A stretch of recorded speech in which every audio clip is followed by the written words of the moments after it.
a igloo in Florida. No, I mean, I watch a lot of CNBC, Yeah. and when you see those bond rates, you're That's like, what well, wait a second, that's, Yeah, it's counterintuitive. I mean, why would I invest in a 10-year or 30-year bond if I'm gonna get a lower rate? I'll just invest in a 6-month and make more off of it. Well, of course, because again, so yeah, they But for the government- always equate that to a recession, and I'm not sure why, because that happens every once in a while, Does it? Okay. and it's simply based on what? Demand. I mean, Demand. That's exactly what they're doing. I mean, that's the result of. Well, yeah, and- That's how the Fed moves the interest rate. And changes it around. So again, don't read too much into this. And the Fed will say when the economy is booming, in the next 6 months, you're going to see an increase in the interest rate. Or in the next 6 months, you're gonna see a decrease in the interest rate. So you're gonna hear those announcements made, and then depending on how they feel the economy is going, they may change their mind. How they feel. So you've heard that a number of times. That's nothing. Don't pay much attention to it. It's probably like the recession that didn't occur in Colorado or Alaska. Okay. In all honesty. But they're saying even some of it is still fallout from 2008, because that was really a worldwide impact, and that maybe that could have some effect on it. But or is that like just reading way too much into I it? think that's reading way too much into it. Yeah. They're just trying to suck you in. Well, there's a lot of statements that are made that I go, stop doing that, because somebody will say it and then it must be true. Back in 2000-ish, South Korea made an announcement that it was about to flood the world market with $2 billion US. That's Yes. not very much. Well, but it's enough to do what? Devaluation. Create a scare Right. and cause the Dow, it dropped 200 points that day. And recession, doom and gloom, I'm melting. Next day it was back up and even higher. Well, the market's been like that a lot The lately. market is resilient. The market will bounce back because it knows no mercy. It is a beautiful thing. Let the market do what it wants. Don't be one of those, oh my God, it's dropping, I gotta pull out my money now. Oh, no, I Because don't do that's that. what I'm not saying you do. Yeah. I'm just saying that's what aids in all of the panic. Yeah. Is the people that say, oh, well, I'm 85, I gotta pull out all my money because it's gonna be worthless next year. Well, yeah, in the recession, if you were smart enough in 07, 08 to pull your money out, yeah. But if you were, not smart enough, but or didn't see it coming is what I should say, and just kept it in there, then, 5 years later, it was coming back. Right. It took a little while, but it did come back. Right. Yes. Does Fed and Treasury compete against each other, complement each other? I don't, Fed and Treasury. the Fed, Because you said Treasury is the one that's big. oh, no, they work in conjunction, so the Treasury Department makes the money, they don't touch interest rates. So that's when the supply, actual supply of money goes up and the Treasury brings the money down. No, that can help, so this is the overall, so this is the supply of money in the market, I see what you're saying. But the supply of money can actually go up because the Fed is holding what's already been printed in, Treasury doesn't release it anymore. yes. The Fed locks it up. Yes. And then they sell it to the banks.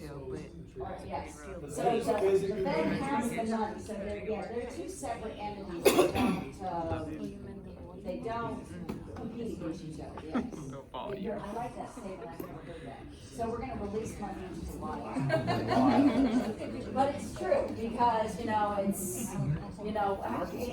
if the Treasury had any hand in releasing the money, there needs to be a good path for that, and they don't. They give it to the Fed, and then they put it back. But again, The Fed buys. The- That's yeah, what puts there's- money in the market. there's no, Fed spends money. yeah, but there's no extra money in the economy. So in the world, there's only a certain number of dollars out there, okay? If the Treasury says we want to print money, extra money, then there's a whole process that has to go on because that contributes to inflation. Rarely done. 9 times out of 10, what happens is old bills, the treasury takes them out of circulation completely, burns them, shreds them, and a whole new group is put back in through the Fed. Okay, so there's no extra money printed because again, that happens to lead to inflation. I think Johnny questions first one. Okay. Ask after his. Go ahead. So we Oh. gotta go ahead. Go Okay. ahead. So I apologize for this sound elementary, but how do you determine? like- Again, now I just chastised Chasey. Say, don't do that to Chasey. Right, Chasey? Yes. You're the only two. Yes, do not ever say that. There's nothing elementary. So how do you determine like how much money is in the supply is too much? Is there such thing as too much money in the supply of money? Well, there can be, yes. So that's not a stupid question at all. I don't think anybody's got a great answer for that question. We've had a given supply, overall supply of US dollars in the world for a long time. And that's kind of been maintained with a little bit printed, every few years just to understand that, there's more people out there in the world. But we try to maintain the overall supply of money so that not one person can, George Soros, get too much of our money. But also to maintain the value of the dollar in the world. So, there's billions and billions and billions of dollars out there, so I don't think we need any more. So what is quantitative easing? That is a great question. You tell me, because you had to read it. So my understanding was that the quantitative easing was the Fed buying back the bonds that that the Treasury, I guess, was In printing. 07 and 08. Yeah. Yes, so what would that mean? Why were they doing that? They're increasing the money supply. In the economy, In the to do- economy. to get it to do what? Jump started. Jumpstart. Jumpstart. That's exactly it. That's the whole premise behind, so remember we talked about contractionary versus expansionary fiscal policy. That's the same thing that we're gonna get into, expansionary versus contractionary monetary policy.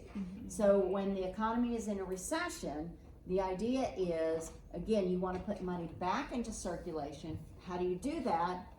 You buy back bonds from the Buy back banks. Buy back bonds from the banks. Say that 5 times fast, okay? When you want contractionary monetary policy, you sell, because you pull money out of circulation. So until you do that, you cannot put money back, right?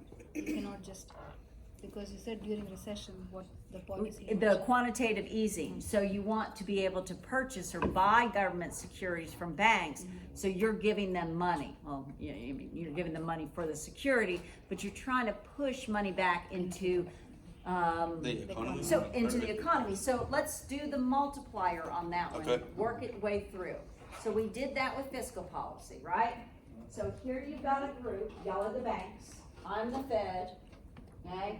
I'm gonna, what am I doing? I'm buying our government securities and I'm giving them money, all right? Now, these are companies. 07, 08, nobody knew exactly what was gonna happen next. A lot of people didn't have jobs, obviously, and a lot of companies didn't know if they were gonna survive the next day, okay? You guys are the companies, and they've got the money now because the Fed gave it to them, right? Are you guys willing to take out a loan to expand your business? Nope. No. All right, you guys are customers. You want a new house. You really want a new house. It's really pretty, although, half of them are in foreclosure, but you want a house. Do you go to the bank for a loan? No, because you don't know if you have a job tomorrow. Yeah, the house is on fire sale. Well, yeah, but again, you're still uncertain. God, I wish I would've known You're that. still got that uncertainty. So quantitative easing is a great idea when you're not in a period of, I don't know where my next meal's coming from. You know, so here the banks were given all this money, but guess what the banks also did? Companies, industries didn't wanna take out loans, people didn't wanna take out loans. The banks didn't wanna lend any money, because that's what got them into trouble in the first place. But weren't there also regulations put in place that really tied banks' hands from lending money? For some, but, Yeah. but the mom and pop banks that were, The not community really banks. affected by the whole thing, that survived it, They 'cause weren't willing to They take weren't- that risk. Did very well. yeah, they weren't as willing to Right. make that loan as maybe they would have been in a different time period. So it didn't have the intended effect. So, you know, here was the plan, great theory, little to no effect. Isn't there some quantitative easing going on now? Well, there's always quantitative easing going on to stimulate the economy, to keep it pushing forward, because we are in a period of nice growth. Is there a difference between quantitative easing and the Fed just generally purchasing those government securities? No, yes, there is. Quantitative easing tends to occur when you want to stimulate the economy. This is specific to targeting a Fed funds rate, but when they want to change It's it. the same action, right? It is. It's the same action, but different intent. Okay. Yeah, Yeah, one is liquidity in the markets and one is a targeted buyback to move an interest rate to the Yes. I still have a question, just trying to understand the global supply of dollars. Whatever we started out with when the Fed was created.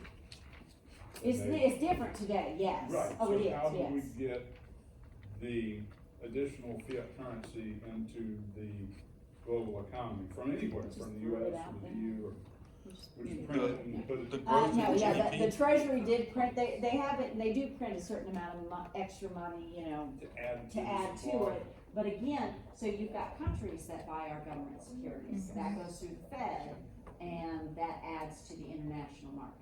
Now, they spend usually- other currency. They spend other currency to buy dollars. That is correct, or their own currency to buy dollars. So they have to buy our dollars first to essentially buy our, securities. And that increases, circulation of money in our economy, and it holds the government securities with them. It also reduces their, currency that they have. Right, but we started out with $100 billion in the economy, and now there's, You can look it up somewhere, I haven't looked it up Yeah, lately. yeah, how do we keep getting more into The Treasury. And it's a, a very gradual thing, or is it something they do at certain times? it depends, that it's a little of both, if you wanna know the truth. It's gonna depend on what's going on at that given time in the world market, and it's a work between the Treasury and the Fed. So yes, there have been pushes of money into the economy. There was a lot of talk in 07 and 08, I don't know if y'all remember that, about printing money, and they did not. Which would devalue the dollar. Absolutely, and cause inflation. But They ultimately, did in not the do long that. run, you need more dollars. Not necessarily. Oh, you mean in terms in general? In general. Yes. If another country wanted to buy $10 trillion, could they do it? I think Japan has that with us. Yeah, they own us right now. Japan or China? No, Japan bought China's. Yeah, bonds. yeah, China Oh, doesn't they- hold any China of our doesn't bonds own anymore. any Oh, of no? our, little to no. Yeah. bonds. Their economy was Aren't there any limit to the bonds y'all that not we know that? have? Could they Does do it it? exist? Is there any limitation to the bonds? Well, I don't know, that's a great Yeah. question. I've Is never there any been asked that bonds? question before. Is there a limit to the bonds you can sell? You know, that's a great question. I have no idea. I don't even know. Because you're trying to put in And money, that's what I said, you'll need to you're trying look to it up. put in 'cause I don't money by look it up. selling bonds, but how many Yeah, bonds you just, can yeah, sell? do a Google search for the amount of dollars in It circulation. depends on how much in the treasury world. prints. Technically, They I can't think sell a that bond that if the treasury comes doesn't. back, but that comes back to how much Basically, bonds you can have to the lower print, the right? interest rate You cannot keep comes, printing, the low- because if you print too much, that Then that's deflation. Right. Right, absolutely. Correct. But That's why they have to pull some out. Pull some of that circulation out. Like, why do we?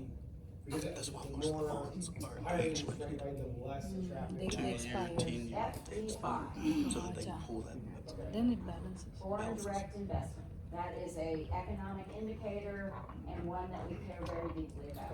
We like that Japan owns us. It's it's a joke, but you know, again, the interest rate has to be high enough to attract foreign investors into this country so they can make a good return. And if it's not, then we have less, investment, so, and that's a economic indicator for any country. There are some countries out there that do not like any, foreign investors, and they struggle with their economy. Venezuela?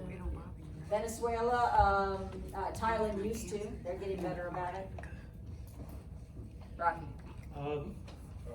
So when you're talking about increasing supply of money, et cetera, in the first reading we had, it said we all used to be on the gold standard, but in theory, we swapped to where the total amount of money we could have possible is X percentage over the amount of gold we had. Yes. So when you're saying increasing gold standard, when you're saying increasing money, are you talking about physical notes? Yep. Or the available percentage of that release that is basically just essentially numbers and Well, promises of credit? yeah, okay, I'll go with at the end of the day, it's just electronic numbers and whatnot to, you know, put on a balance sheet. For the most part, yeah, we've got a percentage, you know, based on gold, but it's really based on our word and our stability. Right. At the end of the day, we really don't have any of our money based on gold. So there's not $40 trillion bills No. in circulation? No. But it also includes credit, right? What do you Credit. mean by that? So banks, loans. You mean like electronic, like you never see, your money goes into your banking account supposedly, but you never see that actual money, it's all electronic version of. 5% of the actual. Yeah, that doesn't include the supply of money doesn't include the credit that goes out. The supply of money comes directly from the Fed, or from the Treasury to the Fed. It's the actual cash. But they manipulate with like reserve margin target or requirements and things like that, and so Wait, as the Fed, Are you talking about credit cards and the amount we spend? anything that spends No. like cash, No. no? I think you're getting too far into the weeds, Okay. and so, This is a quick question about the supply of money that he was hitting on. When the recession happens, right, does, in the stock market starts to collapse, I think they said like $1.5 trillion disappeared. Well, what happened to all that money? Is it gone? Is it was burned. Somebody got a big bonfire, no. It never It never existed. Never. It's electronic, yeah. That's what they were But talking but about. it's not in the system anymore, like. Well, it's bad. Okay. Imagine, so again, a lot of those are, you know, electronic asset liability numbers that, you know, at the end of the day. It's not on Yeah, cash. so at the end of the day, if you went and actually got all of the money out of the bank in your hand, that's physical money. But there's a lot of electronic money, I mean, what, 95% of the money that most of us deal with on a daily basis Electronic. is electronic. It's there in some form or fashion. If you really wanted that money and it was yours, you could get it down, but, I was referring to the value that's going to. oh, the value, yes, it's a value, yeah, and, well, it's bounced back. But if that happens, like people are pulling cash out, it's the bank that's losing at the end of the day. That is correct, because they have less loanable funds, so And they do have a portion. they're making interest out of the money Yes, that's- they do have a portion that they can loan out, and that's how they make money. We're gonna do that in a second. All right, let me move on. Rocky, last question. So Jeff Bezos, whatever his name is, wanted to hold his $110 billion in his bedroom. Well, most of that's assets. Do the physical notes exist? No, no, most of that's in assets. That's not actual money. Yes. Okay, let's say he wanted $1 billion of his $110 billion. Okay, so he wants to sell the assets that he has, because he doesn't have $100 billion in cash just sitting around. He's No, got. I just thought it equity was in- just in- numbers in a No, bank somewhere. No, he's bought something to create that net worth. That's his equity. So let's say that he does have 100,000 sitting around. He's got more than that. All right, let's even say he's got $1 million in the bank. Yes, he could go get that money and put it in his vault and hold it there. He's got that money. But if he's got that's his only current asset. or is liquid, I should say. But what would the Treasury do with the notes that he now owns and that are kind of out of circulation? They're just locked up in the back room. There's nothing the Treasury can do, that's his money. It's the loss for the bank. Yeah, they are out, those are considered out of circulation as well, if he's not spending them in the economy. Because what I'm asking is what happened during the Great Depression when everybody stored their money out of the banks? Yeah, in mattresses. With the actual physical right. notes. Yeah. The banks didn't have the notes though. Yeah, nobody had the notes. They're in a mattress, buried well in a bunker, somewhere 15 feet in the ground, probably still So there. all that money came out of the economy. Yes. And so in the economy's mind, in the market's mind, there was a sharp contraction of the money supply caused by not only the banks, but by the people taking the money out of the banks and holding it, because they didn't know where it was gonna come from next. So yeah, there's lots of cans out there, with metal detector looking for them. So no, that's considered out of circulation. Now, that's not the Fed's job to go around and figure out where that money is. That's your money. You have every right to put it in a mattress, you have every right to put it in a can, whatever you wanna do with it. Cigar box. I have a question. Yeah. Last one, and I've got to move on, I promise. Does the Fed create bonds every year by a percentage? Is there anything is there a set number of bonds they maintain? It's gonna be based on the meetings that they have in their committees, and we're gonna talk about that in a second. All right, so, the Fed is going, wait, okay, I'm gonna go for a few more minutes. Fed influences the multiplier, with the changes in the reserve rate. So let's talk about what exactly that means, because that's gonna become important. All right, every bank has a required amount of reserves that they have to keep in their vault, in their loan base, okay?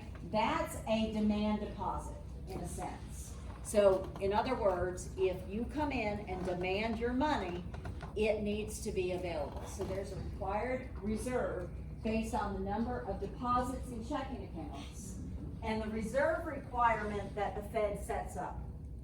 So the Fed can inject more money into the economy or take it out based on that reserve requirement. The higher that reserve requirement, the more the banks have to hold money back from circulation. Okay, the less they can loan, absolutely.